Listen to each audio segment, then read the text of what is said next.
দুপুরে হঠাৎ শুরু হয়ে গেল ঝড়ের মতন হাওয়া, আর আকাশটা দেখেই মনে হচ্ছিল যে একটু পরেই বৃষ্টি আসবে। তো আমি তাড়াতাড়ি করে তো জানালা বন্ধ করতে ছুটে গেলাম। তো জানালাটা আমি বন্ধ করে দিয়ে যখন নিচে আসছি, নিচে আমি এসে দেখছি যে লিলি এখানে গুটিসুটি মেরে বসে আছে।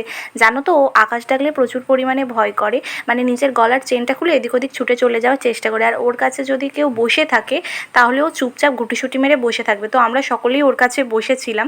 তারপরে আমি রাত্রিবেলা চলে গেলাম কুমড়ো কাটতে। জানো তো, কুমড়ো খেতে আমার একটুও ভালো লাগে না, কিন্তু কিছু করার নেই, সবজি তো খেতেই হবে, আর এই প্রেগনেন্সিতে সবজি খাওয়া তো খুবই ভালো।